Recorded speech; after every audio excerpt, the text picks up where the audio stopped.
Está em ordem? Está em ordem. Ótimo, pronto. Obrigado. Se calhar, Entretanto, também é isso. Já estão a passar os 5 minutos. exato, se calhar então começávamos agora. Muito boa noite a todos. Em primeiro lugar, em nome da APIP, queria agradecer-vos a presença e o interesse neste novo episódio do ciclo do DSM, um novo ciclo que é dedicado à perturbação obsessiva compulsiva e às perturbações relacionadas, como já devem ter percebido. É uma iniciativa que esperamos que continue a representar um contributo positivo para a formação dos internos de psiquiatria, mas não só, também outros profissionais de saúde, nomeadamente da área da saúde mental, que têm vindo a participar nas sessões que temos vindo a desenvolver. Este ano e neste ciclo temos também o prazer de contar com o apoio institucional da Viatris, que tem contribuído de uma maneira determinante para a concretização deste projeto e, portanto, nesse sentido, e em nome do resto da direção, queria dar um agradecimento muito especial à Viatris e a todos os seus representantes pela colaboração que têm demonstrado, não só no apoio, como também na ajuda na divulgação desta iniciativa. E, portanto, passando agora àquilo que nos traz cá e a ouvir o Dr. David Mota, queria só começar por fazer uma pequena resenha biográfica, se a memória não me falhar, ou melhor, se não me falhar a pequena cábula que tenho aqui e apresentá-lo. O Dr. David é assistente hospitalar graduado de Psiquiatria da WS de Coimbra. Atualmente está integrado na equipa médica da Unidade de Internamento de Agudos Masculina deste serviço e, para além disso, dedica-se também à consulta da perturbação obsessivo-compulsiva e à estimulação cerebral não invasiva, sendo atualmente o coordenador da Unidade de Eletroconvulsivoterapia. Para além disto, é também colaborador do Instituto de Psicologia Médica e assistente convidado da Faculdade de Medicina da Universidade de Coimbra. Doutor David, mais uma vez, muito obrigado por ter aceitado o nosso convite e, portanto, passo-lhe a palavra. Muito obrigado. Muito boa noite a todos. Antes de tudo, gostaria de agradecer o convite que me foi feito pela APIP, que é um convite que me deixa muito honrado. Eu próprio, quando era interno, fiz parte também aqui da direção da APIP e foram anos bastante interessantes. Foi uma experiência muito boa para mim e é sempre um gosto colaborar convosco, e ajudar-vos nestas iniciativas. Bom, então, hoje, esta noite, vamos falar sobre a perturbação da acumulação, que é aqui uma das perturbações relacionadas com a perturbação obsessiva-compulsiva, que é uma das minhas áreas de predileção e de especialização dentro da psiquiatria. Dedico-me a esta consulta já há bastantes anos, desde 2013, desde que comecei o meu internato. E de facto aqui a perturbação da acumulação acaba por ser, dentro das perturbações relacionadas com a POC, uma daquelas que mais nos desafia em termos de tratamento e de intervenção, como vamos ver, e é algo que se calhar também não se fala assim tanto nas sessões de formação de internato, mesmo nos congressos de psiquiatria, e por isso é interessante trazermos aqui este tema. Ahm, Ora, só um bocadinho. Pronto, temos aqui o roadmap da nossa apresentação de hoje. Pronto, vamos falar aqui um bocadinho sobre alguns aspectos introdutórios, histórico-culturais, que eu gosto sempre de falar sobre isso.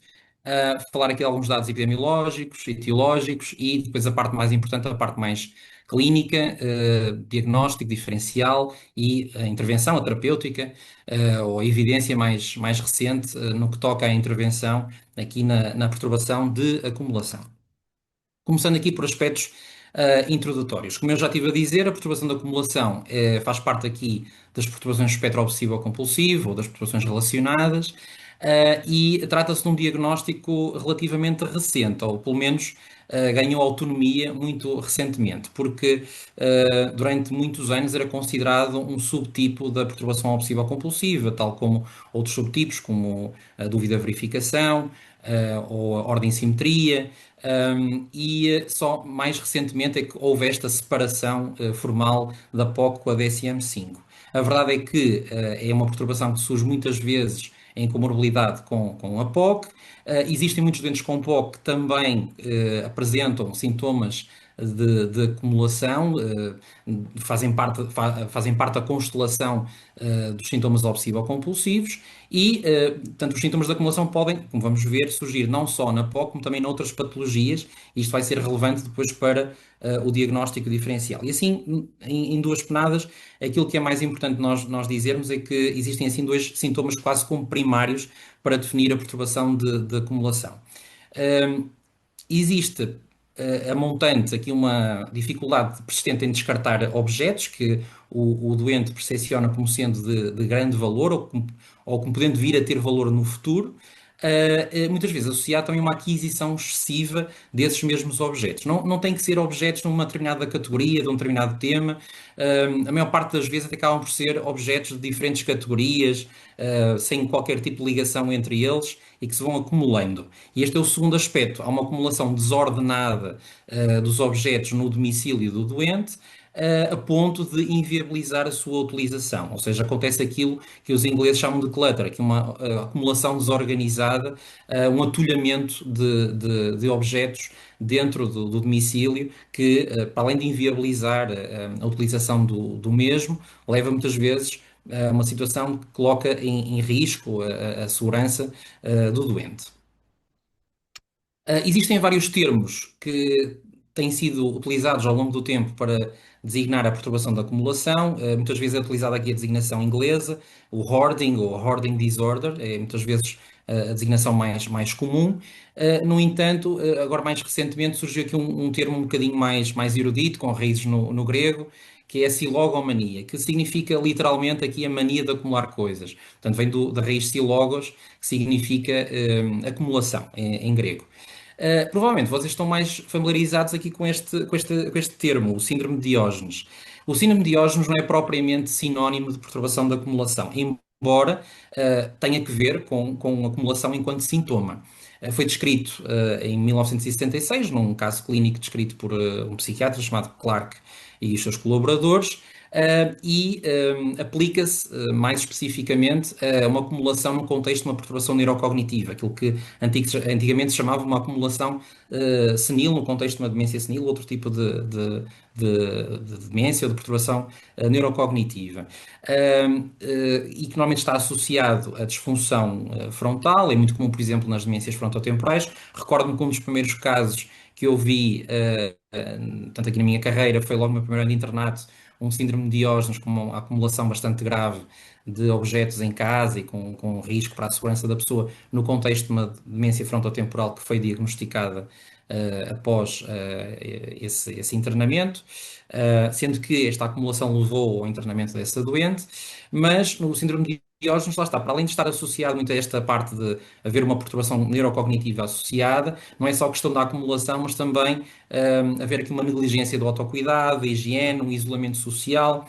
Um, e por isso o síndrome de Diógenes não é propriamente sinónimo de perturbação da acumulação stricto sensu. Um, para além disso, também muitas vezes o síndrome de Diógenes é considerado um epónimo mal atribuído, mal batizado, por assim dizer. Porque, pronto, é uma referência aqui ao Diógenes de Sinope, que era um filósofo grego, que fez um voto de pobreza e vivia num barril.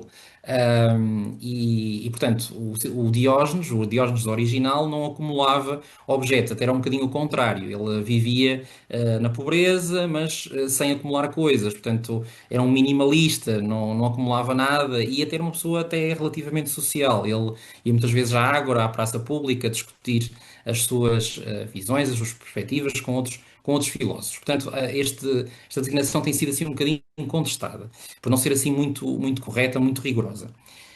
Na literatura, por vezes, surge aqui este nome de o síndrome de Pliushkin, sobretudo nos países da antiga União Soviética, países russófonos.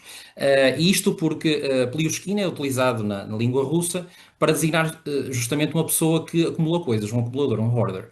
E isto tem que ver com um personagem de um romance, um dos mais importantes romances de Nikolai Gogol, portanto, aqui um escritor russo, que portanto, se refere aqui a um personagem que era aqui um dono de terras, um latifundiário, que acumulava vários objetos, muitos deles até perecíveis, até ao ponto de apodrecerem e ficarem inutilizados.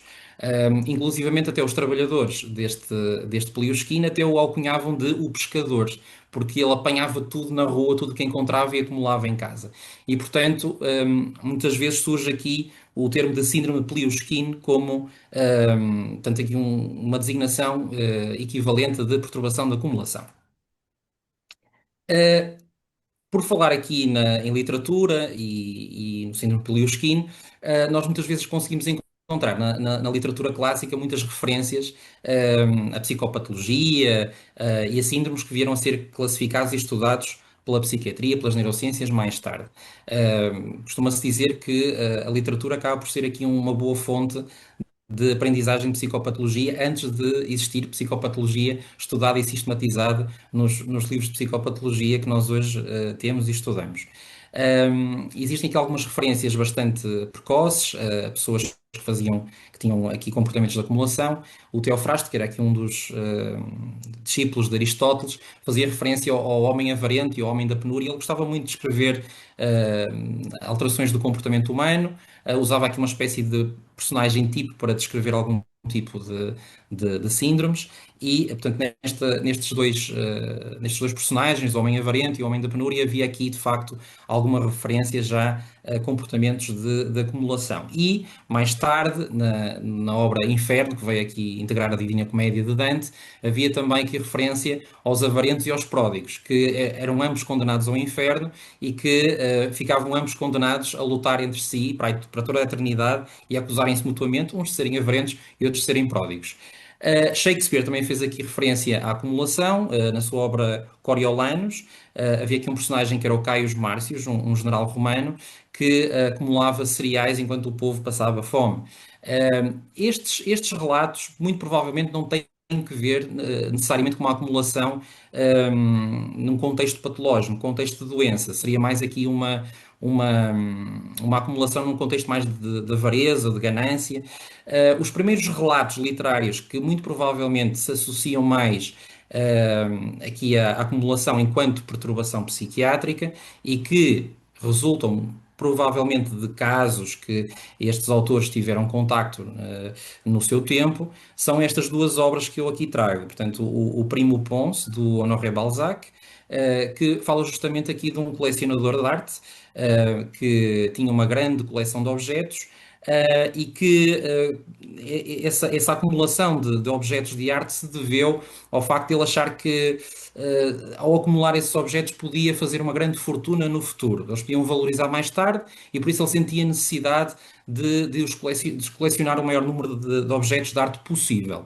A questão é que ele mais tarde ficou pobre, precisava de vender os objetos para poder reequilibrar as suas finanças, para poder sobreviver, mas ele não, apesar de estar a viver na penúria, ele não conseguia desfazer-se dos objetos e acabou por viver miserável e pobre, rodeado de riquezas.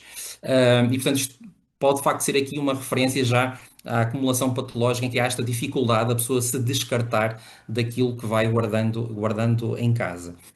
E temos por fim aqui esta obra da Casa Abandonada do Charles Dickens, que fala também aqui de um dono de uma loja, de um comerciante que tinha uma grande coleção de documentos relacionados até com questões legais, que ele também guardava porque achava que podiam vir a ser valiosos no futuro, mas depois, quando alguém estava interessado nos documentos e lhe oferecia dinheiro por esses mesmos documentos, e ele não os conseguia vender, não se conseguia desfazer e vivia num espaço completamente atulhado de documentos, inviabilizando um bocadinho aqui a sua vida. Pronto, mas tirando estes relatos da literatura, temos aqui um caso que foi um bocadinho mediático nos Estados Unidos, nos anos 40, e que alertou um pouco a opinião pública para esta questão dos síndromes de acumulação. Foi o caso dos irmãos Collier. Portanto, eram dois irmãos, o Homer e o Langley, que viviam na Quinta Avenida, em Nova York. Eram até de uma família bastante abastada. O pai era assim um ginecologista muito famoso em Nova Iorque, a mãe era uma cantora de ópera, e eles tinham bastante dinheiro. E então, ao longo da sua vida, foram acumulando uma quantidade enorme de objetos. E acontece que Portanto, viviam ambos num apartamento na Quinta Avenida, e várias vezes tiveram problemas com a vizinhança porque cheirava a podre dentro de casa, havia objetos estragados, a própria casa começava a ter poucas condições de habitabilidade, os vizinhos muitas vezes chamavam as autoridades, eles ficavam muito chateados.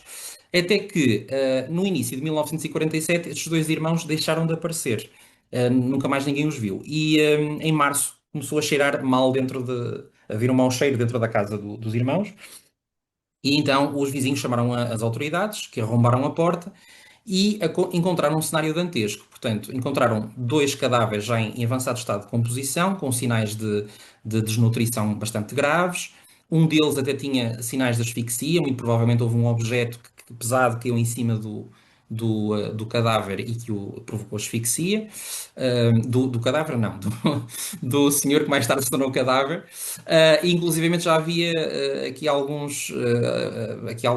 deterioração, não só de composição natural aqui dos cadáveres, mas aqui alguns pedaços roídos pelos ratos, porque havia também uma infestação de ratos lá em casa. Pronto, e eles encontraram um sem número de objetos completamente acumulados. Eu trago aqui vários exemplos. Eram livros aos milhares, listas telefónicas, revistas, carrinhos de bebê.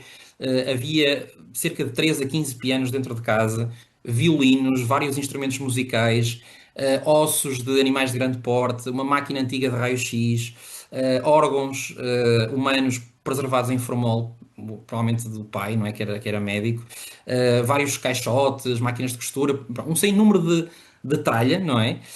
E portanto estes irmãos viviam num ninho autêntico escavado no meio dos itens, a ponto de, portanto, a casa ficar completamente inviabilizada, de eles não conseguirem sair porque o lixo estava atolhado de uma determinada forma que não permitia que eles pudessem sair dentro da sua habitação, e muito provavelmente houve aqui uma derrocada dos materiais que caíram em cima destas pessoas, e elas faleceram e ficaram ali no meio de todos aqueles objetos, pronto, e depois mais tarde entraram em composição. E estas situações por vezes podem acontecer, portanto, a perturbação da acumulação na sua forma mais extrema pode de facto constituir um risco bastante grave para os doentes acumuladores, mas também pode constituir aqui um problema de saúde pública, porque não raras as vezes, para além de muitas vezes haver este efeito trágico, há problemas de infestação com ratos, com outros parasitas, não é? Que acabam por se instalar no meio de todo aquele espaço que não pode ser higienizado. Pronto, trago aqui duas fotografias dos irmãos, e aqui um exemplo aqui da casa que estava aqui toda cheia de tralha. Estas fotos são dos anos 40, não tem assim muita qualidade, mas já dá para ver assim alguma coisa. Mas a primeira vez que o termo hoarding foi utilizado na literatura médica foi em 1993, portanto há pouco mais de 30 anos, por os autores Frost e Gross. Portanto, Frost é um dos autores mais importantes, portanto, na investigação da perturbação obsessiva compulsiva e outras perturbações relacionadas, e também no estudo do perfeccionismo. Ahm, Mais tarde, na DSM-4, o hoarding é classificado como um subtipo de POC, incluído na perturbação obsessiva compulsiva, como um subtipo. E, tanto uns anos mais tarde, em 1996, o mesmo Frost, com outro colaborador, com Hartle, faz aqui o primeiro modelo teórico da perturbação da acumulação, que já vamos falar assim mais à frente. Mas a investigação que foi feita durante os anos 90 e início dos anos 2000 mostrou que a perturbação da acumulação tinha algumas diferenças substanciais em relação à perturbação obsessiva-compulsiva. Nomeadamente, o facto de ter uma evolução, um desenvolvimento, uma história natural um pouco diferente, muitas vezes agravar com a idade ou aparecer mais tarde na vida, ou pelo menos fazer o diagnóstico mais tarde na vida. E também havia aqui dois aspectos importantes, que é a perturbação da acumulação não responde da mesma maneira, da mesma medida, à terapêutica com SSRIs, como acontece com a POC, e também não responde tão bem à psicoterapia cognitiva comportamental e às abordagens utilizadas na POC, como a exposição com prevenção de resposta. Isto levou, portanto, estes estudos iniciais a pensar já no final dos anos 90 que provavelmente a perturbação da acumulação não seria propriamente um subtipo de POC, mas seria algo um bocadinho diferente.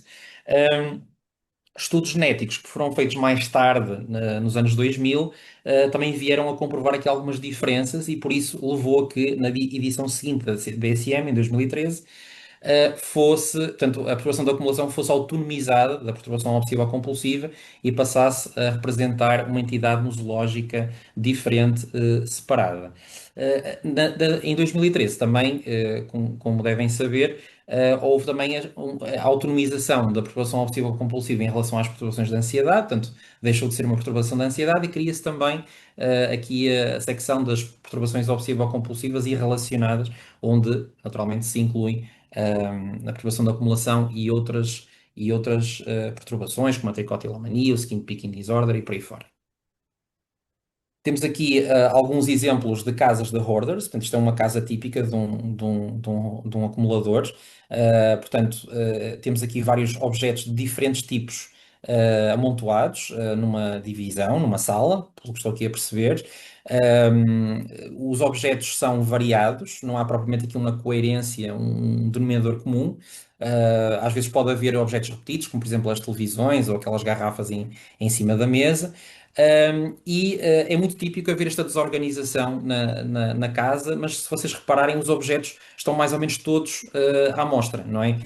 E muitas vezes acredita-se que, e os próprios acumuladores dizem isso, que portanto, acabam por deixar os objetos desta forma porque têm receio de se esquecerem de onde deixaram guardados os objetos e por isso, se os conseguirem ver mais facilmente, são mais facilmente acessíveis ou a memória de onde ficaram guardados também é mais acessível, conseguem recuperar mais facilmente o objeto. E pronto, depois ironicamente o espaço acaba por ficar assim. Um, não raras as vezes, as janelas, as portas acabam por ficar bloqueadas, a luz não entra dentro de casa, há certas portas de certos compartimentos que não podem ser mais abertas, e o espaço torna-se inabitável e insalubre. Por vezes, os espaços ficam tão ocupados com objetos que o doente muitas vezes tem que colocar, como vemos aqui nesta imagem, os objetos fora de casa. Ou seja, acabam por extravasar. E, portanto, para além de ocuparem a casa, passam a ocupar o quintal, passam a ocupar o passeio, o jardim, não é? Pronto. Praticamente aqui até à linha da via pública, onde o doente já não pode colocar porque já não é propriedade dele.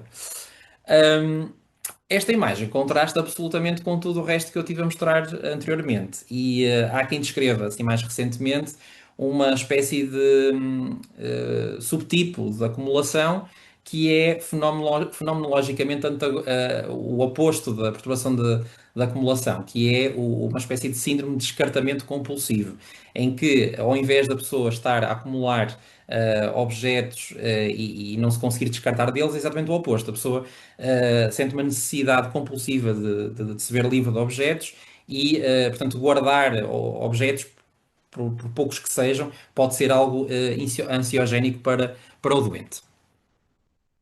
Por vezes podem haver também tipos específicos de acumuladores. Normalmente, nas processos de acumulação não há, como eu disse há pouco, um tipo específico de objeto, mas há acumuladores que têm predileção por determinados objetos. Portanto, aqui temos o exemplo de um bibliómano, que é um subtipo da acumulação em que o doente acaba por acumular vários livros e revistas dentro do mesmo espaço.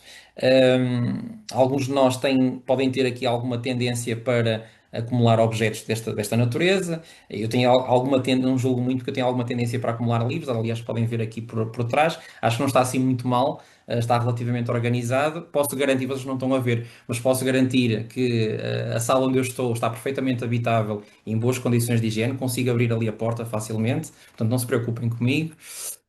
E também há aqui outro fenómeno interessante que é os acumuladores de animais de estimação. Temos aqui, por exemplo, uma fotografia de um acumulador de gatos. E isto, para além de ser um problema médico, psiquiátrico, levanta também questões de saúde pública, de bem-estar animal, questões veterinárias, não é? Portanto, nestas situações, quando há acumuladores de animais, naturalmente depois têm que ser envolvidos também autoridades veterinárias locais. Pronto, isto é um bocado aquele estereótipo, todos nós já ouvimos falar da senhora, entre aspas, maluquinha, que idosa que vivia no meio dos gatos, pronto, essa pessoa pode ser uma acumuladora, mas especificamente de animais e é preciso ter atenção a isso. Ou seja, ter muitos animais em casa às vezes pode não ser uma coisa benigna, pode efetivamente haver aqui uma patologia por trás, nomeadamente uma perturbação da acumulação. E, portanto, as perturbações da acumulação acabam por ultrapassar um pouco, muitas vezes, o domínio da medicina, da psiquiatria e envolver aqui outras questões, nomeadamente questões legais, de saúde pública, as autoridades locais para garantir a segurança da pessoa, a própria vizinhança, as autoridades do bairro, porque muitas vezes os danos provocados em casa pelo acumulador podem colocar em risco também o prédio ou o sítio onde o bairro onde a pessoa vive. Muitas vezes também há questões relacionadas com as autoridades veterinárias, questões éticas de bem-estar animal e tudo isso. E, naturalmente, que a intervenção não se deve limitar apenas a uma intervenção meramente médica e psiquiátrica, mas deve-se alargar também a outros profissionais de saúde e não só, para podermos ajudar estas pessoas e garantir a sua segurança e a segurança de terceiros. Pronto, passando agora aqui para fatores de natureza epidemiológica. Pronto, tem, a prevalência varia entre 1,5% e 2,5% em diferentes populações. Um, mas aquilo que nós sabemos é que esta patologia tem alguma tendência para ser subdiagnosticada, às vezes as pessoas vão tolerando este tipo de comportamentos, ele sempre foi assim, sempre teve tendência, ele é assim, não é? E acabam por não associar isto a um problema médico, a uma patologia, e a pessoa vai, no fundo, vai andando, sem diagnóstico. Ahm, o tratamento muitas vezes começa tardiamente, dos 150 anos em diante, eu já vou explicar porquê. Uh, Quando falamos em comportamento de acumulação em geral, aqui a prevalência pode chegar até aos 14%, portanto acaba por ser mais frequente. E naturalmente que aqui a prevalência vai aumentando com a idade, portanto a partir dos 55 anos a prevalência pode subir até aos 6,5%. Isto acontece por vários motivos. Por um lado, porque há um declínio com a idade das funções executivas frontais, não raras as vezes, sobretudo quando são perturbações de acumulação que surgem de novo, podem ser aqui sintomas prodrómicos de uma perturbação neurocognitiva, de uma demência frontotemporal, costuma ser o mais frequente, o tal síndrome de Diógenes que eu falei há bocadinho, mas também as pessoas naturalmente com a idade, não sei se será sempre assim no futuro, mas com a idade vão adquirindo maior estabilidade financeira, conseguem comprar uma casa e tudo isso, e isso permite-lhes também ter maior poder de compra e de aquisição de objetos e também espaço de armazenamento dos objetos. Por outro lado, os acumuladores, para chegarem ao ponto que vocês viram naquelas fotografias, precisam de tempo para acumularem objetos suficientes para poderem fazer o cluttering, não é, do espaço onde estão a viver. E, naturalmente, vão precisar de anos, e à medida que os anos vão passando, naturalmente que o problema vai agravando, e por isso é que muitas vezes o diagnóstico também é só feito mais tardiamente. Em termos etiológicos, existem aqui vários fatores de diferente ordem. Naturalmente que existem fatores de vulnerabilidade predisponentes, de natureza mais genética, neurobiológica. Muitas vezes, numa mesma família, temos várias pessoas afetadas, que são acumuladores. Naturalmente, depois também podemos aqui questionar se é só por causa da genética ou se por um mecanismo de aprendizagem vicariante também. Mas naturalmente que não podemos ignorar aqui o impacto da genética e também porque muitas vezes numa mesma família temos pessoas, uma tem POC, outra tem perturbação da acumulação, outra vai ter tricotilomania. Portanto, há aqui de facto um denominador comum, muitas vezes genético, partilhado entre os diferentes membros da família. Depois, existem alguns fatores sociais que podem atuar como precipitantes, portanto, o facto da pessoa andar mais cansada, mais desgastada, não ter tempo suficiente para arrumar as coisas em casa e naturalmente que o problema se vai agravar, e depois a questão do envelhecimento que nos remete para aquilo que eu estive a falar anteriormente, a questão da disfunção frontal, a questão da pessoa ter maior capacidade de adquirir objetos e de acumular coisas e por aí fora. E depois, naturalmente, aqui os fatores perpetuantes, estes comportamentos compulsivos, que, à semelhança daquilo que acontece na POC, acabam por perpetuar estes sintomas de acumulação, a pessoa não consegue descartar os objetos e acaba por fazer aqui uma acumulação compulsiva dos mesmos e acaba por perpetuar o problema. E distorções cognitivas vieses cognitivos, distorções cognitivas inerentes à perturbação da acumulação que vamos aprofundar mais à frente. Em termos aqui aspectos mais neurobiológicos, há aqui alguma sobreposição com a neurobiologia da POC e de outras perturbações relacionadas, de destacar aqui a disfunção de estruturas como a ínsula e o córtex cingulado anterior, em particular o córtex cingulado anterior encontra-se também envolvido aqui na patofisiologia da POC. E também estudos de neuroimagem funcional, tanto em doentes com perturbação da acumulação, mostraram haver uma hiperativação do córtex pré-frontal ventromedial e do orbitofrontal. Isto também acontece na perturbação obsessiva-compulsiva e naturalmente são centros que estão muito associados à tomada de decisão, à hierarquização de prioridades, à questão da organização, da impulsividade também, e que naturalmente contribuem para não só a perturbação da acumulação, mas para outras perturbações do espectro obsessivo-compulsivo. Depois, existem aqui algumas crenças disfuncionais específicas aqui da perturbação da acumulação, e que muitas vezes acabam por perpetuar estes comportamentos. Há aqui crenças de responsabilidade, está aqui, esqueci-me por aqui o S. Há crenças de responsabilidade, por exemplo, a pessoa sente uma responsabilidade excessiva pelos objetos que vai guardando, que vai acumulando em casa, sente por vezes que se deitar esses objetos fora está aqui a desperdiçar oportunidades de vir a lucrar com esses mesmos objetos. Lembrem-se daqueles personagens de literatura, do Charles Dickens e do Balzac. Um, e também há aqui este sentimento de responsabilidade. Isto é, se eu me desfizer do objeto, então eu estou-me a descartar da responsabilidade que eu tinha sobre ele. Portanto, eu não sou uma pessoa digna de confiança. Começam a contestar aqui os seus próprios valores e a sua própria imagem. E muitas vezes estas pessoas acabam por ter aqui alguma conscienciosidade elevada, há aqui alguns traços de personalidade de perfeccionismo, de responsabilidade, e isto acaba por ser um calcanhar de Aquiles quando a pessoa tem um excesso de responsabilidade dirigido aos objetos que vai acumulando e necessita de se descartar deles. E muitas vezes há também esta sensação de, pronto, isto não é útil para mim, mas pode vir a ser útil, sei lá, para os meus filhos ou para os meus netos, e são as pessoas mais velhas, não é? Posso deixar isto como uma herança, portanto vão acumulando coisas em casa. Depois, há aqui questões relacionadas com a memória, que é, eu tenho que deixar isto num sítio que seja facilmente acessível, que eu possa ver, que eu possa saber onde está. E isso depois leva ao tal cluttering, não é? Porque senão eu vou-me esquecer, se eu não guardar isto num sítio visível, eu vou-me esquecer do objeto, ele fica perdido para sempre. E a verdade é que quando temos uma perturbação da acumulação grave, há o risco disso acontecer, não é? De se perder no meio daquele oceano de objetos. E depois também aqui a questão do controlo, que é se eu perder o controle sobre os meus objetos, sobre as minhas coisas, então se calhar também não vou ser capaz de controlar outros aspectos da minha vida e por isso eu vou ter que também ter a capacidade de controlar aquilo que tenho cá em casa e portanto não posso descartar das coisas. E depois também há aqui uma crença excessiva relacionada com o desperdício. As pessoas muitas vezes são educadas e bem, até certo ponto, que nós não devemos desperdiçar coisas, não é? E a questão do desperdício cada vez é mais relevante por causa da questão da sustentabilidade e razões ecológicas, não é? Mas isto nos acumuladores é levado ao extremo. Portanto, eu não devo desperdiçar nada, é errado desperdiçar, então eu vou tentar guardar o máximo possível de coisas em casa, porque elas podem vir a ser úteis mais tarde. E depois há aqui outro aspecto muito interessante, que é, há aqui uma espécie de apego e de fusão da identidade da pessoa com o objeto. Portanto, parece que há uma espécie de continuidade, de extensão da personalidade do indivíduo para com os objetos que está a acumular.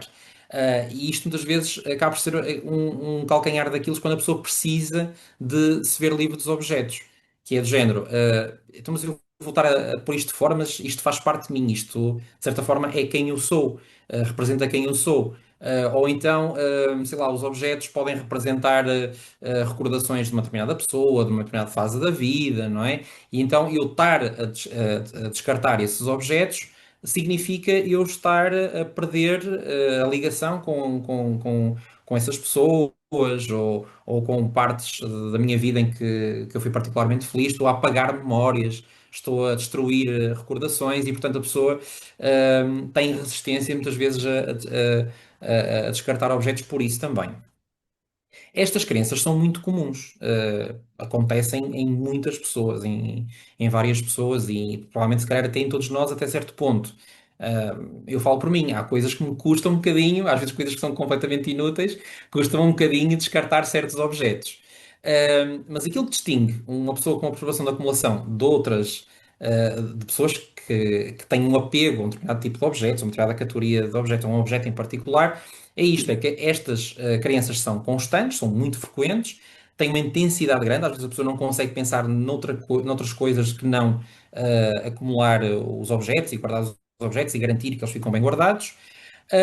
E enquanto que, por exemplo, sei lá, qualquer um de nós poderá ter dificuldade em, sei lá, descartar-se de um presente que nos foi oferecido por um amigo nosso ou por um familiar, estas pessoas vão ter esta necessidade de guardar objetos, mas de uma forma indiscriminada, para tudo o que têm em casa, até, sei lá, para os tickets que recebem quando vão ao supermercado. E depois, isto naturalmente está associado a uma grande rigidez cognitiva, inflexibilidade, o que dificulta aqui o trabalho com estas pessoas e muitas vezes leva a situações de baixo insight. Naturalmente, depois aqui as distorções cognitivas levam aqui uma sobreestimativa do risco de se perder os objetos ou descartar os objetos e do valor dos mesmos. Geram bastante ansiedade, muitas vezes estão associadas também aqui ao pensamento mágico, os objetos passam a ter um valor mágico, podem ser objetos da sorte, se eu perder estes objetos, se eu os deitar fora, depois vou passar a ter azar, não é? Então eu tenho que os preservar para que a minha vida corra bem. Hum, Existe também aqui o componente emocional, as pessoas acabam por se apegar, como eu disse há bocadinho, por se apegar excessivamente do ponto de vista emocional aos objetos, é quase como se os objetos passassem a ser uma extensão da própria pessoa, uma extensão do indivíduo. Eh, para alguns acumuladores, deitar um objeto fora é quase como se estivessem a cortar uma mão, não é? E depois há aqui outro aspecto muito interessante, que é o antropomorfismo. Os acumuladores muitas vezes atribuem características humanas e emoções humanas aos objetos. Ou seja, passam a olhar para os objetos não como um ser inanimado, não é? Sei lá, uma lata, ou um caixote, ou um carrinho de bebê velho, ou um monte de sucata, mas não, aquilo é um ser vivo com emoções, com sentimentos. Pronto, e por isso o objeto não pode ser simplesmente descartado, porque se calhar ele vai sofrer com isso, ele vai ficar abandonado numa lixeira, não é? Isso não se pode fazer. Pronto, estas crenças antropomórficas acabam muitas vezes por também ser aqui um handicap no descarte. Há aqui também uma sensação de assoberbamento. Isto é importante porque, muitas vezes na perturbação obsessiva compulsiva há aquele mito e eu penso que, pronto, nós psiquiatras não temos muito isso, mas as pessoas têm, em geral, têm um bocado aquela ideia que as pessoas com POC são pessoas muito arrumadas, muito limpas, têm sempre tudo direitinho e tal. Pronto, e muitas vezes não é isso que acontece. As pessoas com perturbação obsessiva compulsiva, muitas vezes têm tudo desorganizado, tudo desarrumado, tudo sujo, porque muitas vezes isto está associado a crenças de perfeccionismo, que é eu ou sei lá, vou arrumar a minha casa e faço bem e fica tudo perfeito, fica tudo num brinquinho, ou então, se eu não conseguir, prefiro nem começar. Porque o facto de eu não conseguir fazer bem, não conseguir fazer as coisas de forma perfeita, vai-me gerar ansiedade. Vai-me gerar aqui sentimentos e crenças de ineficiência e de incompetência e, portanto, eu prefiro não me expor a isso. Portanto, se não é para fazer bem, eu não vou fazer. E no caso dos acumuladores pode acontecer o mesmo, que é, eles de repente olham para a sala onde estão, está tudo atulhado com coisas, com objetos, com tralhas, e eles chegam à conclusão que vão precisar aqui de um trabalho hercúleo para terem a sala minimamente arrumada, para se descartarem dos objetos, provavelmente não vão conseguir fazer isso em tempo útil e por isso mais vale nem sequer começar, vou deixar para lá, ok? Portanto, isto acontece muito na perturbação da acumulação, na perturbação obsessiva compulsiva e noutras perturbações do mesmo tipo. E, naturalmente, depois está associado também aqui a déficits executivos a nível frontal, mas isto, sobretudo, é evidente nas perturbações de acumulação secundárias a perturbações neurocognitivas. Trago-vos aqui o Hoarding Model do Frost and Hartle, 1996, que depois foi revisto por Sticky T. Frost em 2003, e que no fundo acaba por sumariar aquilo que eu estive a dizer. Portanto, temos aqui fatores a priori de vulnerabilidade, biológicos, genéticos, familiares, alterações das funções executivas e da atenção, da percepção, que vão originar estas crenças que temos aqui a explorar há bocadinho, de apego aos objetos, da fusão da identidade da pessoa com a identidade dos objetos, de valor excessivo, de controle sobre os objetos, e naturalmente que isto depois vai gerar uma resposta emocional. E esta resposta emocional pode ser positiva ou negativa. Portanto, muitas vezes há uma resposta emocional negativa, que é o ter que me descartar de objetos é algo que me vai gerar muita ansiedade, muito desconforto, eu prefiro não fazer. Por outro lado, a aquisição de mais objetos e a acumulação dos mesmos pode também dar algum prazer, nem que seja momentâneo ao indivíduo. E isso vai atuar como um fator de reforço positivo, não é? Pronto, e então aqui vamos, tanto uma coisa como outra, vai dar origem ao comportamento de acumular e de adquirir. E depois resulta no tal clutter, no tal entulhamento do espaço onde a pessoa vive. Pronto, em termos de diagnóstico, portanto, a DSM-5 tem aqui assim estes quatro critérios mais importantes, portanto, já tivemos a falar sobre isto, esta dificuldade persistente em descartar objetos ou itens pessoais independente do seu valor económico, a preocupação exagerada com o descarte, portanto, é algo bastante ansiogénico, a acumulação de objetos em espaços levando à inviabilização da utilização dos mesmos, e, ao mesmo tempo, esta acumulação provoca estresse, incapacidade e muitas vezes coloca a pessoa e o espaço onde ela vive em risco. Existem depois também outros dois critérios, o critério E e o F, que se referem, portanto, ao facto de não ser melhor, estes aspectos não serem melhor explicados por outra condição psiquiátrica, por uma condição médica geral, para o efeito de uma substância. Portanto, são aqueles critérios que aparecem normalmente no fim, em quase todas, em grande parte das patologias psiquiátricas. E, de facto, isso depois é importante para o diagnóstico diferencial, como vamos ver, porque pronto, existem muitas situações de perturbação da acumulação, em que não é uma perturbação da acumulação primária, mas em que a pessoa apresenta a acumulação como sintoma, como consequência de outra patologia. Pronto, temos aqui estes dois especificadores, o especificador aquisição excessiva, quando há de facto aqui este componente, a pessoa adquirir muitos objetos, não é só questão do descartar e acumular. E, naturalmente, depois aqui a questão do insight, que é comum a outras perturbações relacionadas com a perturbação obsessiva compulsiva, que é, portanto, o insight pode ser bom, pobre ou ausente, e aí poderá ter aqui alguma intensidade delirante. Portanto, tem que ver aqui com o quão provável é que a pessoa acha que estes comportamentos fazem sentido ou não, ou são absurdos ou não. E, portanto, em resumo, é um pouco isto, portanto, não vou estar aqui a repetir. E pronto, depois também existem aqui alguns instrumentos que podem ser utilizados para o diagnóstico. Existem algumas entrevistas estruturadas para o diagnóstico da perturbação da acumulação. Por exemplo, esta aqui acaba por colocar algumas questões.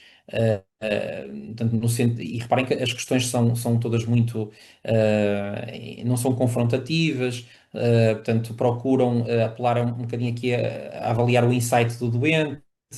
Já alguém, por exemplo, fez comentários sobre as coisas que têm acumuladas em casa, ou já sentiste que, por exemplo, não consegues organizar o espaço onde vives, ou fala das coisas que tens guardadas em casa, portanto, acaba por não ser algo confrontativo e nós, a partir desta entrevista, conseguimos não só perceber se há, de facto, aqui critérios para a preocupação da acumulação ou não, mas também conseguimos avaliar o insight. Depois temos aqui esta escala que foi desenvolvida por Frost e Sticky T e Tolling, são aqui três nomes importantes nesta área, que é o Activities of Daily Living, para o Hording, em que acaba por avaliar também aqui o impacto funcional, que é em que medida é que a pessoa consegue fazer a sua vida no dia a dia. Preparar a comida, usar o frigorífico, por aí fora. Portanto, é uma escala de Likert, portanto, de 1 a 5, e conseguimos perceber aqui a gravidade do impacto funcional que o Hording tem. Depois há aqui este instrumento muito interessante que é o Clutter Image Rating, que pode ser aplicado em várias divisões da casa. Portanto, são várias fotografias de uma determinada divisão, pode ser aqui da sala de estar, da cozinha, da casa de banho, e portanto são 9 imagens cada imagem tem um grau progressivo de acumulação de objetos. E, portanto, nós mostramos isto ao doente e o doente vai nos dizer, olha, por exemplo, a tua casa de banho está em que estado? E ele vai nos dizer assim, olha, está, por exemplo, aqui no... é um 5. Pronto, e assim ficamos com uma noção da gravidade da perturbação, não é? E da inviabilização do espaço. Uh, e naturalmente que a avaliação da gravidade é muito importante, porque isto tem que ver com a própria segurança do doente e das pessoas que vivem com o doente. Portanto, tentar perceber qual é que é a percentagem do espaço que está habitável, que é utilizável, se todos os espaços da casa do indivíduo estão acessíveis, quais é que estão, quais é que não estão, se há danos estruturais graves, por exemplo, ruptura de condutas de gás, de água, se há objetos pesados em risco de entrarem em derrocado e de esmagarem o doente, por exemplo, se há material em decomposição, a apodrecer, se há infestação com ratos, com larvas, por aí fora. Essa pessoa tem crianças e animais ao seu cuidado, elas estão bem cuidadas. Pronto, e naturalmente depois aqui questões de limpeza e estado sanitário da habitação. Um, Pronto, naturalmente, isto são os riscos mais comuns nos acumuladores. Eu já estive aqui a falar também o risco de incêndio, de obstruir aqui saídas de emergência ou saídas normais, portanto, as janelas e as portas de casa. Ou, por exemplo, se eventualmente o doente tiver uma emergência médica, se o pessoal médico consegue lá entrar facilmente. Se existe, por exemplo, bolores acumulados em casa, ou se a água está contaminada, por aí fora. Existe aqui outra escala que também nos permite avaliar isto de uma forma rigorosa, que é a escala Holmes, que tem aqui vários domínios, portanto, saúde, obstáculos, saúde mental, perigo, estrutura, portanto, tem aqui vários itens que nós podemos avaliar detalhadamente e perceber qual é que é o grau de risco que a perturbação da acumulação naquele caso implica para a pessoa que estamos a avaliar. Portanto, todos estes fatores, nomeadamente a contaminação dos alimentos, a utilização dos espaços, o impacto na saúde física e mental da pessoa, a preservação da estrutura, tudo isso pode ser documentado aqui com esta escala. Falando aqui em comorbilidades, naturalmente que as perturbações relacionadas com a POC são aqui uma percentagem, são bastante frequentes, mas os distúrbios de ansiedade e a depressão major acabam por ser aqui os diagnósticos que surgem mais frequentemente em comorbilidade com a perturbação de acumulação. Para além disso, as pessoas que têm perturbação de acumulação têm um risco aumentado de desenvolver problemas médicos, nomeadamente do foro cardiovascular, têm taxas mais aumentadas de obesidade, porque acabam por ser pessoas mais sedentárias, mais confinadas em casa, procuram menos vezes ajuda médica e é natural desenvolverem este tipo de problemas.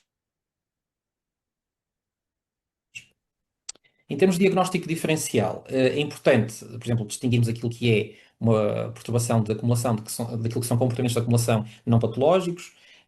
Por exemplo, há pessoas que têm alguma tendência para o colecionismo e às vezes até exageram um bocadinho, mas já vamos ver que são coisas um bocadinho diferentes. E pronto, e há pessoas que podem até acumular exageradamente alguns objetos, mas não ao ponto de inviabilizarem o espaço onde vivem, comprometerem a sua segurança. Não há aquela componente da pessoa não conseguir descartar os objetos, de sentir uma ligação emocional, ou de ter a sua identidade fundida com os objetos, ou seja, não tem esses componentes. Uh, e, naturalmente, depois pode surgir aqui noutras patologias. Por exemplo, é muito frequente acontecer na POC, já tinha falado sobre isso, tanto que durante muitos anos a acumulação foi considerada um subtipo da POC. No caso da POC, há um componente de egodistonia muito maior, a pessoa consegue perceber mais facilmente que a acumulação de objetos em casa, portanto, não faz sentido, que é algo absurdo, portanto, a componente da ecodistonia está mais vincada, e naturalmente que o insight é bastante melhor na POC do que na perturbação da acumulação. Nas perturbações neurocognitivas, o famoso síndrome de Diógenes, muito associado à perturbação, à demência frontotemporal. Na depressão podem também surgir comportamentos de acumulação, muito associados à negligência do autocuidado e do ambiente onde a pessoa vive. Na esquizofrenia também, podem ser consequência de delírios o doente tem, ou então de sintomatologia deficitária, sintomatologia negativa. Um, e naturalmente que as perturbações aditivas e as perturbações de controle de impulso, que envolvem muitas vezes déficits executivos e alterações de circuitos frontais, podem naturalmente também cursar com sintomas de acumulação. E também não nos podemos esquecer das perturbações de neurodesenvolvimento, portanto, a perturbação do espectro do autismo e a PHDA. É muito comum as pessoas com perturbação do espectro do autismo terem alguns comportamentos de acumulação, até para alguma inflexibilidade cognitiva, alguma rigidez cognitiva, algum apego e alguma humanização de certos objetos, pode acontecer. Eu recordo-me quando estava no internato, quando estava a fazer o estágio de psiquiatria forense, assisti a uma perícia de um doente com síndrome de Asperger que tinha uma predileção por aviões de guerra. Portanto, ele sabia tudo sobre aviões de guerra e tinha a casa dele era um autêntico museu de miniaturas de aviões de guerra, de revistas, de livros sobre aviões de guerra. E, portanto, o espaço já estava a ficar inabitável e foi ele próprio que pediu a perícia, era então ainda a velhinha interdição e inabilitação, e ele pediu essa perícia porque ele próprio começou a ter noção de que já não conseguia viver naquele espaço e precisava que alguém controlasse as compras que ele fazia relacionadas com esse tema. Mas naturalmente as pessoas com PHDA, também devido à componente do déficit de atenção, podem ter alguma tendência para guardarem as coisas de forma desorganizada ou terem alguma dificuldade de se recordarem onde guardaram os objetos, então deixam, tal como fazem os acumuladores, tudo à vista para saberem onde as coisas estão e poderem facilmente aceder a elas e por aí fora. Trago aqui algumas diferenças entre, por exemplo, aquilo que é um colecionismo não patológico e a acumulação. Normalmente os colecionistas não acumulam tantos itens, as aquisições são muito planeadas, a pessoa tem tendência para colecionar a um determinado tipo de categoria, organizam as coisas bem, até costumam organizá-las de uma forma que possam exibir ou mostrar a outras pessoas. Enquanto que na acumulação há esta pronto, acumulação desorganizada de objetos, e pronto, depois há este componente naturalmente de stress associado ao descarte que não há no colecionismo e há naturalmente um maior impacto funcional que no colecionismo não patológico não existe. Em termos de intervenção, a intervenção é muito, assim, em termos genéricos, é muito semelhante àquilo que é a intervenção noutras patologias relacionadas com a POC. Portanto, há o tratamento farmacológico aliado ao tratamento psicoterapêutico. Um, Em termos de tratamento farmacológico, os SSRIs são, apesar de tudo, a categoria farmacológica de primeira linha e que tem alguma evidência e efeito sobre a perturbação da acumulação. Naturalmente, depois, quando um doente não responde a um primeiro SSRI, podemos fazer um switch, usar outro SSRI ou então passar para a clomipramina. E na ausência de resposta, naturalmente, tal como fazemos na POC, podemos associar um antipsicótico de segunda geração para fazer potenciação. Em termos de psicoterapia, também a TCC é a psicoterapia de primeira linha. Naturalmente que a exposição com prevenção de resposta também é uma técnica válida para o tratamento da perturbação da acumulação, mas como eu disse no início, ao contrário do que acontece com outras patologias, na perturbação da acumulação não há uma resposta tão satisfatória quer à farmacoterapia, quer à TCC. Para além de que é necessário um tempo maior de acompanhamento e de intervenção para termos alguns resultados satisfatórios. Tem aqui estes números. Por exemplo, 71% dos doentes melhoram após 26 semanas de tratamento e 62% mantêm-se a melhoria ao fim de um ano. Existe também lugar para outras as chamadas terapias de terceira geração, como a ACT ou como o Mindfulness. Pronto, mas de facto, aquilo que sabemos hoje em dia é que a taxa de resposta ou a eficácia destas intervenções não é tão grande como na POC e noutras perturbações associadas. E, portanto, há que fazer aqui algum tipo de intervenções mais específicas e mais direcionadas para a perturbação de acumulação. Uma coisa que é muito importante logo no início é fazermos uma psicoeducação.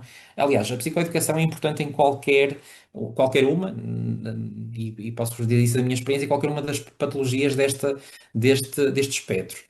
O doente saber que tem uma doença, saber o que é que, que é os comportamentos que tem, que muitas vezes o próprio doente considera exagerados e um bocadinho bizarros, fazem parte aqui de um síndrome que tem tratamento, que existem outras pessoas que também têm o mesmo tipo de problema e que é possível nós conseguirmos ajudar o doente.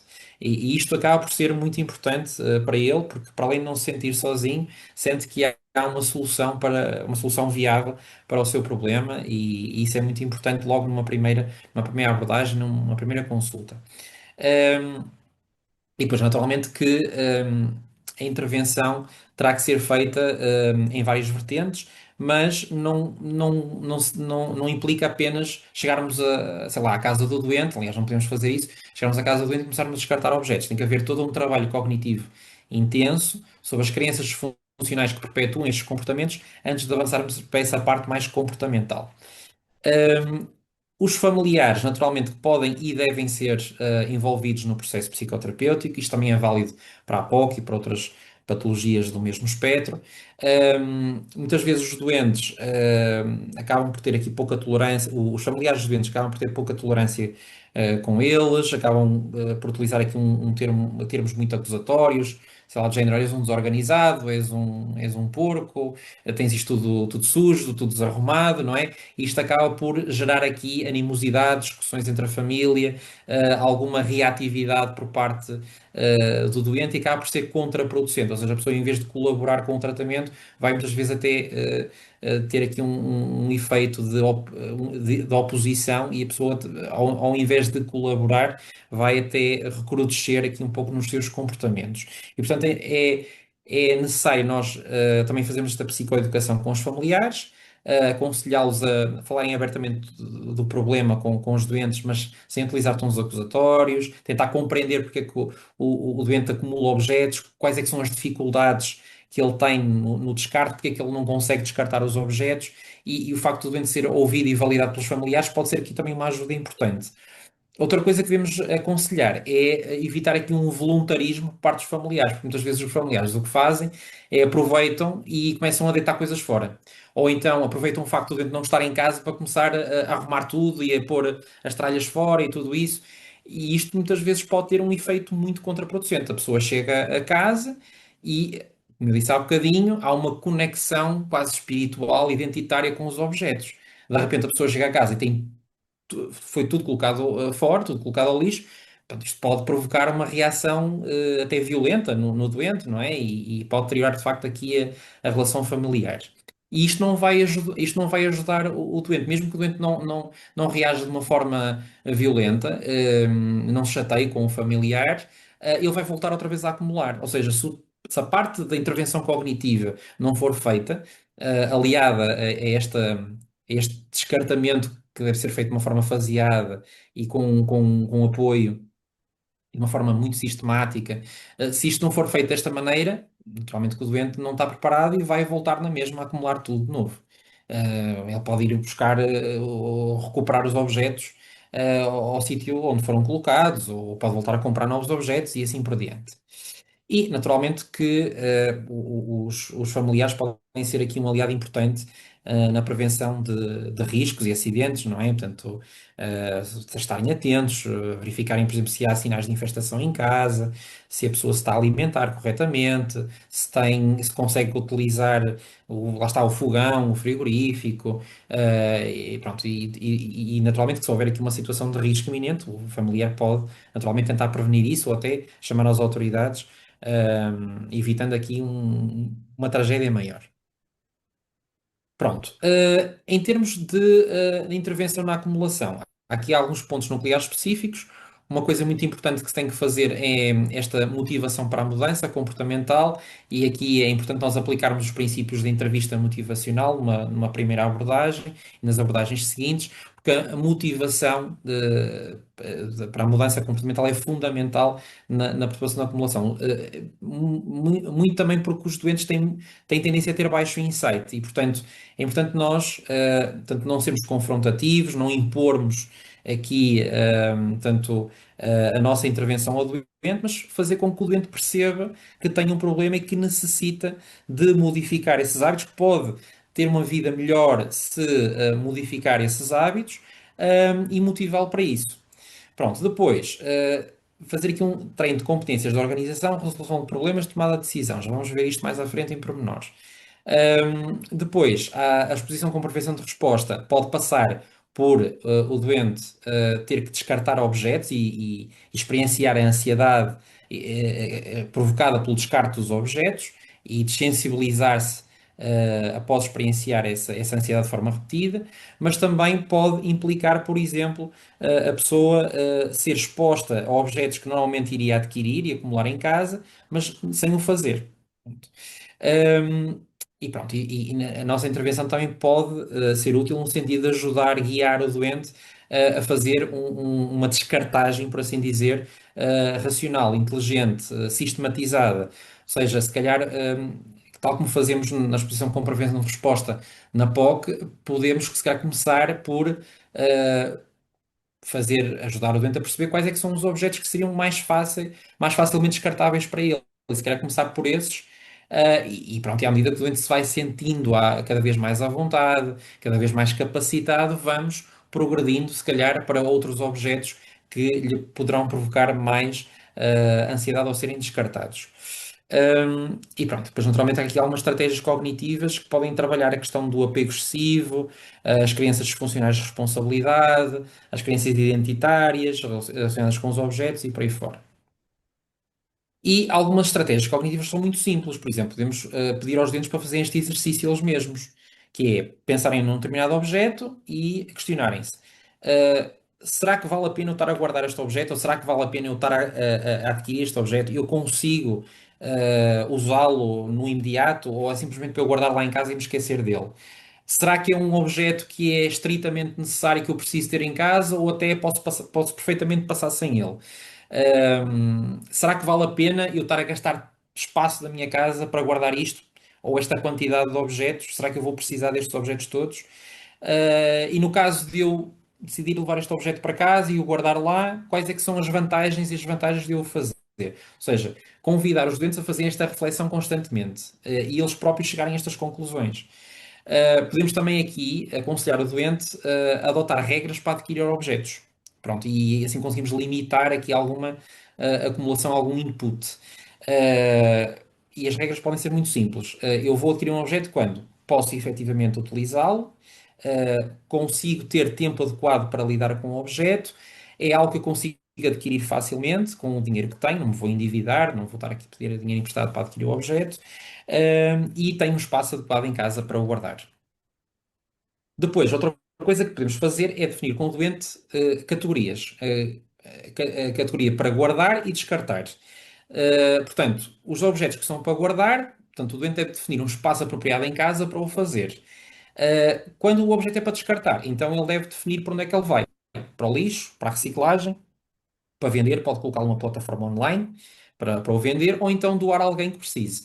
E assim que o doente decide para que categoria que o objeto vai, deve colocá-lo no lugar imediatamente. Se for para guardar, deve colocar no sítio de guardar. Se for para descartar, se for para ir para o lixo, deve colocá-lo no lixo imediatamente, ou o mais depressa possível, ou na reciclagem, ou doar a outra pessoa, e por aí fora.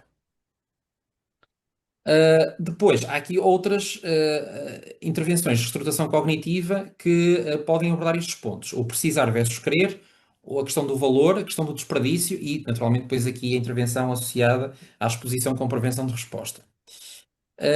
O precisar versus querer é um bocadinho aquilo que eu já estive a falar, que é o doente refletir. Eu preciso mesmo de ter este objeto ou eu simplesmente quero ter o objeto?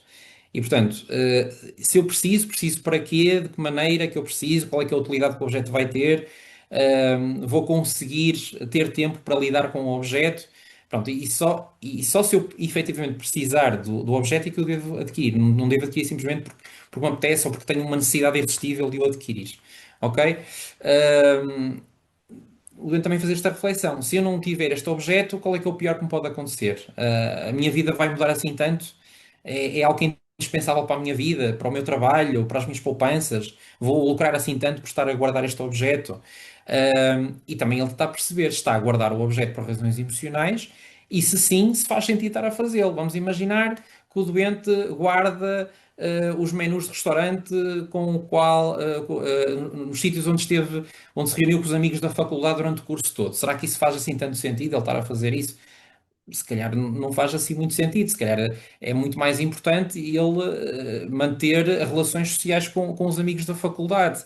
E se calhar, em vez de estar a guardar os menus do restaurante em casa, ao ponto de se calhar, juntamente com outras coisas, o impedir de sair de casa, se calhar mais vale não ter esses objetos a ocupar espaço em casa e ele poder sair, fazer a sua vida, ter uma vida mais social, marcar café com amigos e tudo isso, ok?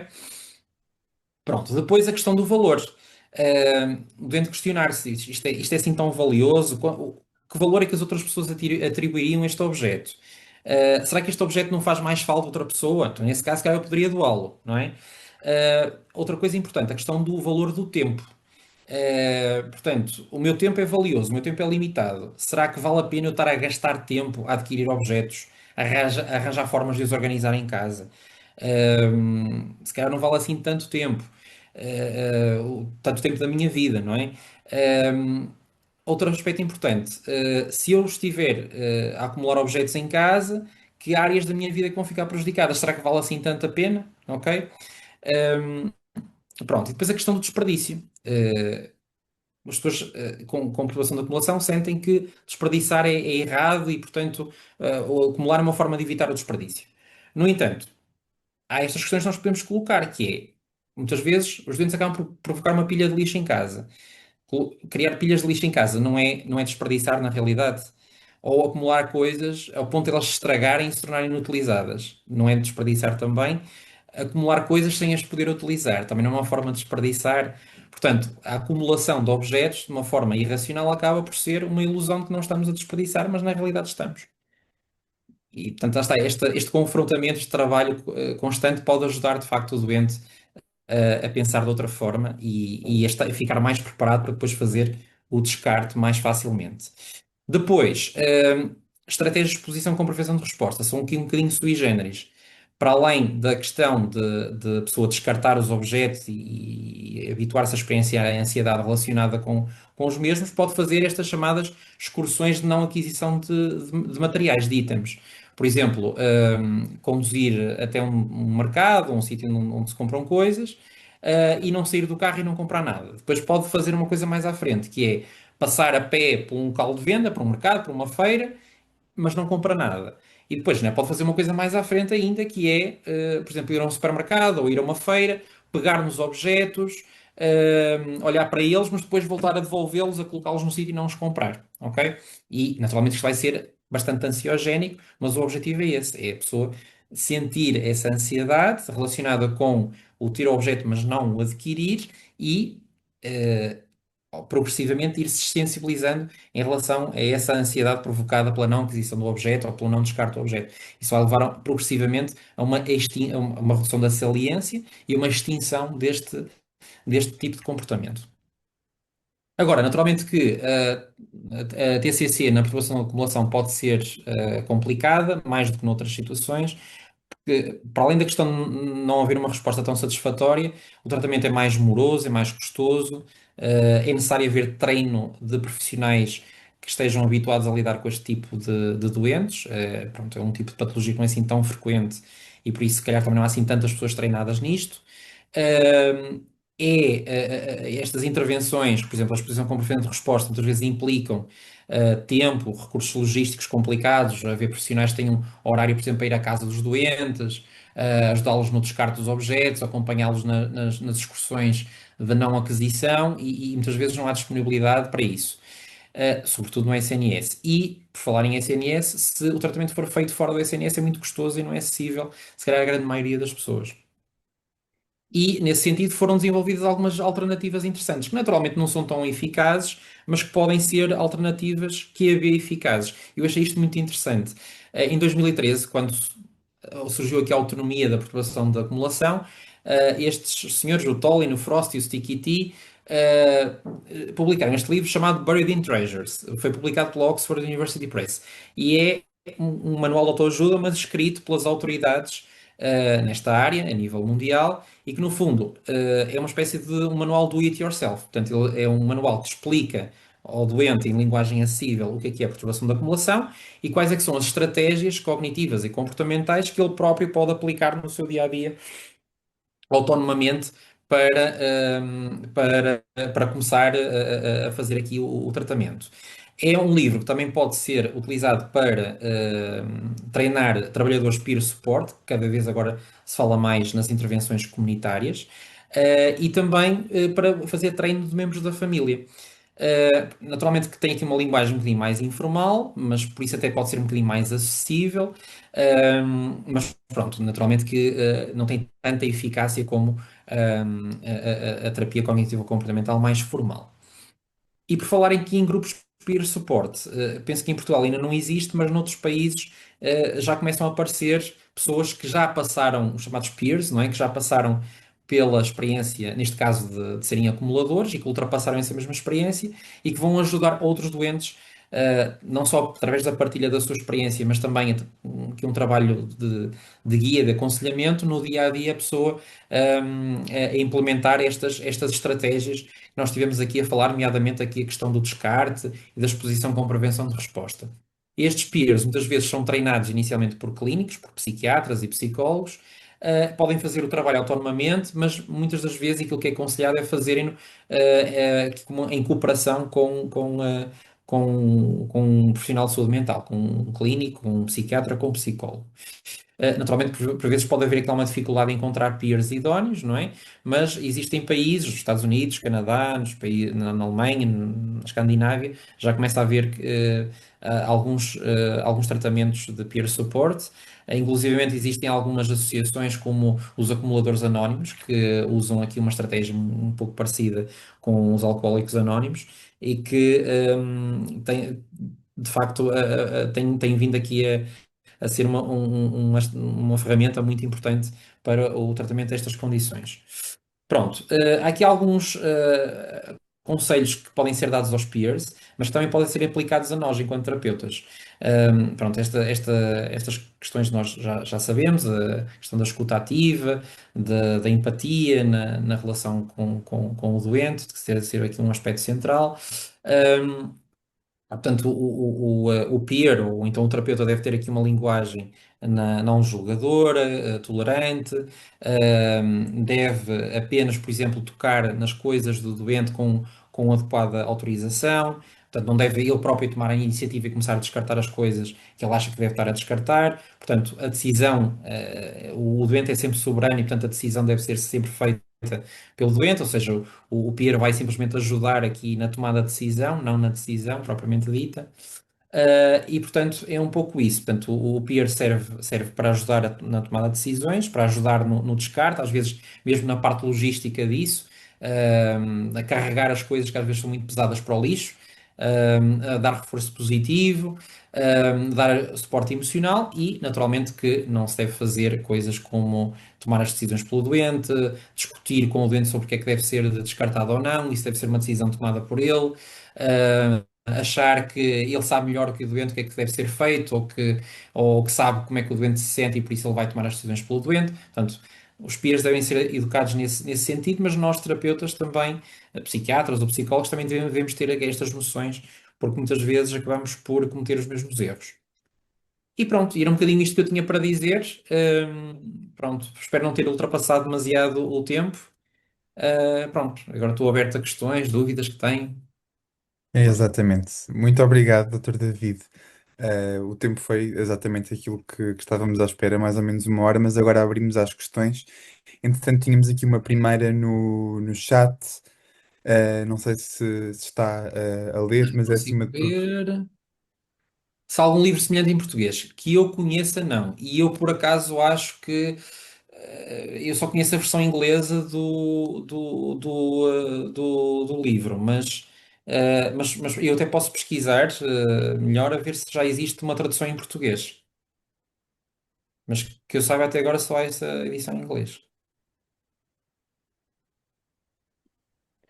Mas Entretanto, pronto, outras questões que tenham que podem escrever aqui, ou se preferirem, até acho que podia ser mais interessante dizerem, estejam à vontade. já agora permita-me dizer que pode ser aqui um desafio interessante para quem nos esteja a ouvir, que se tiverem interesse nesta área, eventualmente fazerem um livro deste tipo, para a população portuguesa. Acho que poderia ser aqui uma iniciativa interessante e útil.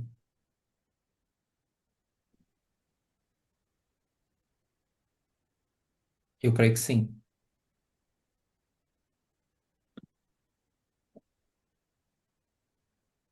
Boa noite. Eu chamo-me Sara e assisti só a metade da, da sessão, o que lamento o que assisti estava a ser muito interessante. E a ideia de pôr o livro em português é muito importante. Grande parte das pessoas que a gente acompanha, não dominam inglês, não é? E era muito bom. Não sei se me estão a ouvir. Sim, sim, sim. Ok. E Está aqui. obrigada pela contribuição. Foi o pouco que eu assisti a partir das 9h30, foi muito importante. Muito obrigado. Se posso também, Carla Carvalho, só para dizer que eu gostei muito daquilo que eu vi, eu trabalho com essa área também, infelizmente cada vez nos aparecem mais acumuladores. E em relação ao livro, eu por acaso estou com uma colega e com a revista Cidade Solidária, portanto com as autarquias, estamos neste momento a construir um manual técnico-profissional, tendo em conta aqui um bocadinho o que as autarquias nos foram passando no estudo que fizemos a nível universitário, neste momento esperamos que até ao fim do ano consigamos pôr na rua, digamos assim, o livro, o manual técnico, que depois vai ser disponibilizado a todas as autarquias, porque isto é uma parceria com as autarquias e com a cidade social, portanto, só para ficar aqui a ideia. E daí também o meu interesse em estar aqui hoje a ouvir e o meu interesse também nesta área, porque neste momento é uma área de investigação que é muito pouco conhecida no âmbito clínico, talvez mais, no âmbito social, muito menos, portanto, e neste momento essa ideia do livro está na mesa, vamos ver o que é que conseguimos até ao final do ano, mas a ideia é que saia um primeiro manual dessa área, sim. Fico muito satisfeito em saber. E parabéns pela iniciativa, já agora. Pois eu Ah, também queria dizer isso, Obrigada. queria perguntar à colega, podia repetir a parceria? Quem é que É a está a fazer para eu ir pesquisando? cidade social. Cidade Há uma Social, revista que é a Cidade Social, que tem a parte do ok, desporto e da ação social, que é, ok. agora não me lembro, isto já é muito de noite, portanto, Eu vou mas eles procurar, não há problema. têm parcerias com as Ok, câmaras municipais, fazem congressos, portanto, têm aqueles prémios eu até já lhe posso dizer, só um bocadinho que eu, enquanto fazem mais perguntas, eu já digo qual é o prémio, de certeza que ok, conhecem. obrigada. eu vi aqui uma questão sobre o hoarding de animais. Deixa eu só aqui ver.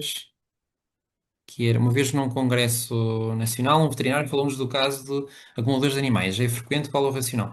É assim, daquilo que sei, a acumulação de animais é dos, entre aspas, subtipos mais frequentes da perturbação da acumulação e muitas vezes acaba por passar despercebida ou não diagnosticada, porque é um pouco, as pessoas acabam por não ligar, por deixar passar e não ver isso como problema. Não só a própria pessoa, mas também as pessoas da comunidade, sobretudo se forem em sítios rurais, não é? Portanto, lá está, é aquela velha história da senhora que vive com gatos, não é? E nós até achamos piada essas histórias e tal, mas muitas vezes podem de facto serem situações de acumulação de animais e com riscos graves para a saúde pública, para o bem-estar animal, para o bem-estar da pessoa, não é? E de facto temos que estar atentos a estas situações e intervir com a ajuda dos veterinários, autoridades locais e naturalmente com a ajuda dos serviços de saúde mental, comunitários, locais, sempre que possível. Não sei se respondi à pergunta. Posso só dizer o nome do programa? É o programa Autarquia Solidária, e o programa Município Amigo do Desporto. Portanto, desenvolvem estes dois programas e no âmbito da Autarquia Solidária, que há câmaras que já têm estes programas, é que se vai fazer essa iniciativa. Uhum. Obrigado. Ok. Há aqui outra questão que tem que ver com, lá está, pronto, aqui não se trata de animais, mas de acumuladores que vivam com filhos menores. Pronto, e naturalmente que, pronto, temos que perceber se, lá está, se as crianças estão bem nutridas, estão bem, alimentadas, se conseguem ir à escola, pronto, se vivem em condições adequadas de segurança em casa. Pronto, e naturalmente que, comprando numa situação de risco, as autoridades também têm que ser contactadas. Penso que autoridades como a CPCJ, no limite, terão que intervir, não é? Mas, por exemplo, até a nível dos cuidados de saúde primários, eu penso que os médicos de família poderão também, através das crianças, também perceber o estado das coisas, conversando com a criança, perceber o estado das coisas em casa. Acho que ainda por cima as crianças costumam ser muito transparentes, muito verdadeiras, não é? E podem de facto contar qual é que é a situação em casa dos pais, não é? E pronto, e naturalmente também se existirem situações de desnutrição ou de más condições de higiene, isso também será facilmente, ou relativamente fácil de ser objetivado em consulta e de se fazer uma intervenção sobre a família, eh, também com o apoio da autarquia e dos serviços sociais.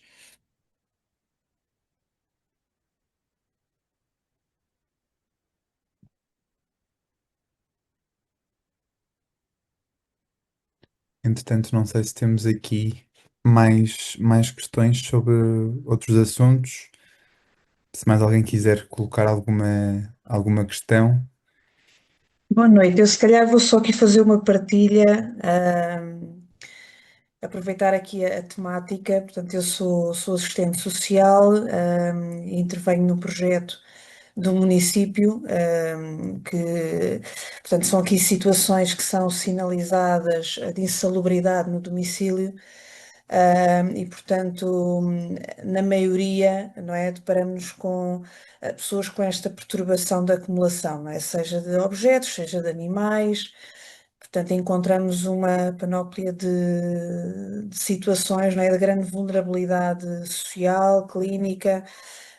Realmente não frequentam, portanto, não têm acesso aos serviços de saúde, enfim, uma série de problemas, não é? E realmente foi muito curioso termos tido conhecimento aqui desta iniciativa da vossa parte, porque temos feito várias pesquisas e tentado articular com vários profissionais que possam, não é, ter aqui contacto com estas situações mais de perto, inclusive aqui material científico para nós podermos utilizar como indicador, não é? Como nós conseguimos medir se é uma situação ou não de perturbação da acumulação, qual a melhor abordagem, como é que devemos aqui articular também com os serviços de saúde locais, etc. E, portanto, foi muito bom ouvir aqui esta apresentação. Eu gostava, se o Dr. David não se importasse, partilhar aqui alguns contactos, enfim, para não perdermos aqui também aqui esta possibilidade de articular com quem também tem aqui uma outra visão desta perturbação, porque nós sentimos muita dificuldade na articulação com determinadas equipas clínicas,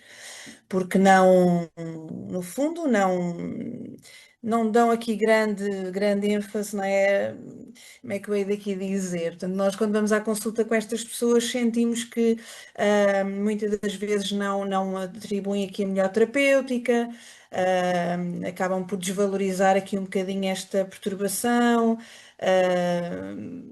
vão mais para as depressões, enfim, e sentimos que as pessoas são mal acompanhadas, a periodicidade das consultas é muito espaçada, a psicoterapia, é quase inexistente, ou quando existe também é muito espaçada e, portanto, não tem qualquer resultado.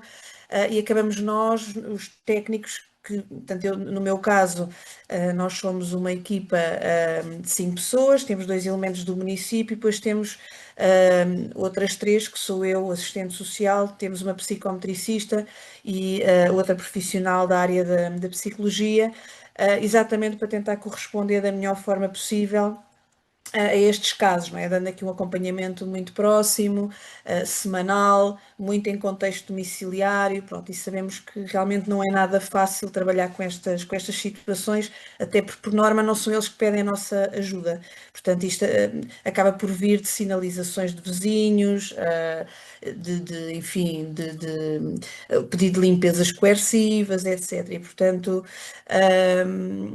enfim, é interessante haver estas sinergias para nós conseguirmos evoluir cada vez mais, os profissionais estarem mais despertos para esta temática, para esta problemática. E de facto é triste perceber que o Norte é muito mais empreendedor e mais interessado em determinados temas do que, enfim, Lisboa e outras zonas. Pelo menos é o meu sentir, até de outras formações que participo.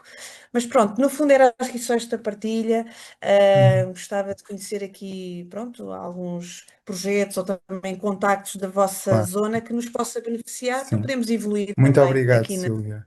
Muito Nada, obrigado. nada. Entretanto, se calhar depois no final podemos até combinar, não é? A Silvia deixar um contacto e nós podemos tentar fazer chegar. Agradecemos a partilha. Boa. Queria tentar também perceber se outras pessoas que assistiram têm outras dúvidas, assim, do ponto de vista clínico. Por exemplo, há pouco o doutor David falava na comorbilidade que parece ser grande, não é? Com a perturbação de espectro de autismo e outras perturbações do neurodesenvolvimento. Do ponto de vista da perturbação de desenvolvimento intelectual, há uma comorbilidade importante? Não existe? Porque quando estávamos a falar no início sobre a etiologia e um bocadinho o déficit executivo e de planeamento, essa dúvida surgiu-me. Vi também alguns casos Também, também. onde isso Eu, por acaso, acontecia, queria perceber sim, sim, se. sim. Eu também, eu, por acaso esqueci de mencionar as populações de desenvolvimento intelectual. Infelizmente agora parece que sou um bocadinho o parente pobre das populações de neurodesenvolvimento, mas sim, também, naturalmente é relativamente frequente. Às vezes até nos deparamos, lá está, como há bocadinho estava a falar de situações sociais complicadas, até em meios mais isolados, mais rurais, de pessoas que têm, tanto aqui um déficit intelectual e que vivem em famílias que também acabam por ter e vivem em situações de grande, eh, muito complicadas, em termos de saúde pública, de salubridade do espaço onde vivem, e há muitas vezes esta acumulação de objetos, de coisas que vão encontrando na rua e que acham engraçado e levam para casa. Isso é bastante, bastante comum nos meios rurais. Eu recordo-me até de quando fiz o ano comum, pronto, fiz assim uma zona mais rural e havia na medicina interna uma senhora internada com uma PDI, que lá está a viver numa casa toda cheia de lixo e já vinha acumulando esse lixo. Ela era conhecida até na aldeia justamente por andar com um saco de plástico e andava a apanhar coisas do chão, sei lá, caricas, latas, tudo que encontrava e guardava tudo em casa. Tinha uma espécie ali de mausoléu das coisas que ia guardando e pronto, ela teve que ser internada na medicina interna por razões sociais para lhe poderem limpar a casa.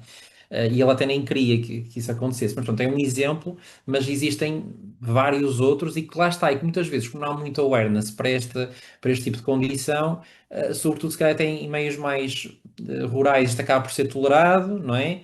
Mas ele é assim, tem aquela mania e tal, e, portanto, e as pessoas são deixadas para lá. E acabam por, lá está, as pessoas não terem contacto com os serviços médicos ou com os serviços sociais, às vezes são numa situação limite é que chegam até nós. E de facto tem que haver aqui uma maior sensibilização a nível comunitário para que estas situações sejam identificadas mais precocemente, sobretudo em pessoas que tenham questões, pronto, de neurodesenvolvimento, em particular PDI, e sobretudo quando vivem em famílias em que há uma prevalência, em que há vários membros da família afetados. Acho que isso é um aspecto importante e tem naturalmente que ver com isso, com déficits executivos, com alterações a nível dos circuitos frontais, com alguma uh, incapacidade de medir os riscos e antecipar os riscos decorrentes de alguns comportamentos de acumulação, que lá está, num déficit intelectual mais avançado, pode estar ainda mais comprometida essa capacidade de julgamento, e naturalmente que sim, que é comum e é um problema grave e que tem que haver esta sensibilidade. Muito obrigado. Entretanto, não sei se mais alguém tem alguma questão que gostasse de colocar ao Dr. David. Eu sei que a hora já vai longa, mas entretanto, se me permitirem a audácia, há pouco quando falávamos da intervenção, não é, que pode ser feita, falámos da parte farmacológica e também muito da intervenção psicoterapêutica, tentando correlacionar aqui um bocadinho com aquilo que já sabemos que resulta do ponto de vista do tratamento da POC. Há algum tipo de intervenção ou estudo que conheça onde se tenha tentado com DBS tentar ajudar algum caso refratário ou com algum tipo de terapia física, por assim dizer? Sim, é assim, nós aqui no meu hospital em Coimbra, nós temos portanto, TMS, temos DBS, portanto, nem sequer vou falar no ECT, porque o ECT, mesmo na POC, não é eficaz.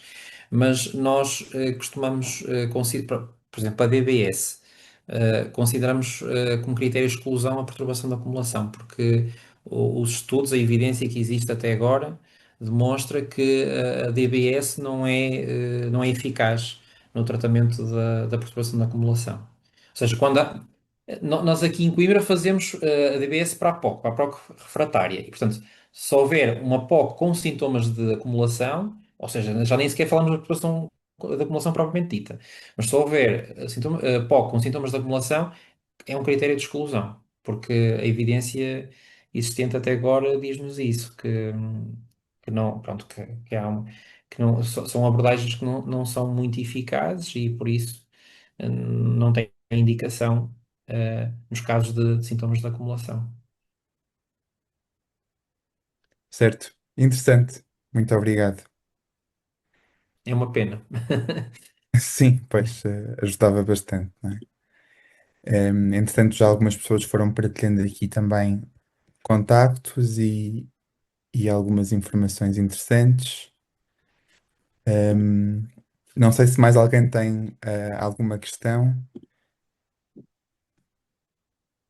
Entretanto, Eu peço desculpa, Filipe, vou voltar a falar, e peço desculpa mesmo porque não assisti à primeira parte, se calhar estou a perguntar alguma coisa que já tenha sido dita, mas a nível da intervenção destas equipas que nós aqui, pelo menos no nosso distrito, ainda não temos muito equipa 100% implementada, não é? De cuidados na comunidade, saúde mental, no hospital, não é? Vir à comunidade. Queria saber se, por exemplo, no serviço que o Dr. David faz em Coimbra, se têm esse tipo de equipa de proximidade de saúde mental, posso estar aqui a errar o meu nome, e se fazem este tipo de acompanhamento a estas pessoas. Não percebi Assim, se existia já esse serviço mesmo. assim, de forma diferenciada e específica, não. Pronto, a nossa consulta da POC dá uma excelente resposta em termos assim mais médicos, em termos psicoterapêuticos, mas depois falta-nos um bocadinho essa parte, porque não temos recursos para isso, infelizmente. Mesmo em termos de psicoterapia, passamos aqui um momento complicado, porque tivemos aqui dois psicólogos que se reformaram e temos que contratar agora ou mais recentemente, tivemos aqui até aqui algum tempo sem psicólogo, mas apesar de tudo, nesse aspecto conseguimos dar a resposta. Agora, ehm, para uma intervenção mais, não sei se era isso que estava a perguntar, mais in loco, infelizmente não temos Sim, recursos disponíveis neste momento. E eu recordo-me que aqui há, pelo menos coisas que eu ouvia falar, que há muitos anos atrás havia essa possibilidade. Por exemplo, recordo-me que havia psicólogos que estavam a fazer o estágio e que iam à casa dos doentes e que faziam esse tipo de intervenções, ajudavam os doentes a descartar coisas, iam à casa dos hoarders. Pronto, mas isso já foi há muitos anos atrás. Pronto, neste momento ok. não temos recursos suficientes para isso, que é uma pena, e pronto, e é um handicap bastante grande. Agora, nós também estamos a passar por uma fase, e isso já não tem tanto que ver aqui com a nossa consulta, mas estamos a passar por uma fase de investimento em intervenções comunitárias, não só a nível urbano, mas também a nível periférico, aqui no distrito de Coimbra. E, eventualmente, a nível de intervenção comunitária, com as equipas de saúde mental comunitárias, pode eventualmente haver lugar para isso, porque as equipas de saúde mental comunitárias são constituídas por psicólogos, por elementos de serviço social, e pronto, o objetivo, sobretudo nas áreas mais periféricas, é que hajam uma intervenção mais direcionada para a comunidade-alvo e aí talvez possa haver lugar a haver intervenções no domicílio, não é? Através das visitas domiciliárias e com acompanhamento dos doentes do domicílio. Na nossa consulta Sim, da POC, assim, também não. eu vou ser franco, nós na nossa casuística não temos assim muitas perturbações de acumulação. É relativamente raro vermos uma que seja mesmo pura, tanto que tenha que ver mesmo aqui com uma perturbação da acumulação sem ser secundária a Tem outra sempre condição. comorbilidade, não é? Ou Exatamente, quase sempre exatamente. comorbilidade. Portanto, Ok, não temos tido assim também muita necessidade de termos uma equipa destinada a isso, mas se eventualmente isso acontecer, uh, ok. e se calhar teremos que repensar um pouco a maneira como fazemos as coisas, não é? E naturalmente também haver aqui recursos que nos permitam, sei lá, ir à casa dos doentes, fazer intervenção com os doentes, no local onde vivem, não é? Isso naturalmente que seria o ideal. Claro. Obrigada. Pronto, queria então aproveitar esta oportunidade, e visto que a hora já vai longa, para se calhar encerrar a sessão. Em primeiro lugar, de novo, agradecer ao Dr. David de Mota por esta excelente apresentação, que foi muito esclarecedora e que tenho a certeza que é uma mais-valia na formação de todos. Em segundo lugar, agradecer novamente à Beatriz pelo apoio na iniciativa e a todos vós por estarem presentes, não é? Pelo apoio e pelo interesse demonstrado. Acrescento que a próxima sessão vai ser no dia 27 de maio. Vamos poder contar com a presença do Dr. Pedro Morgado, que nos vai falar sobre a perturbação de escoriação e tricotilomania. Esperamos ver-vos lá e espero que tenham uma boa noite. Vemo-nos por aí. Muito obrigado a todos. Obrigado, Dr. David. Yes. Boa noite, obrigada.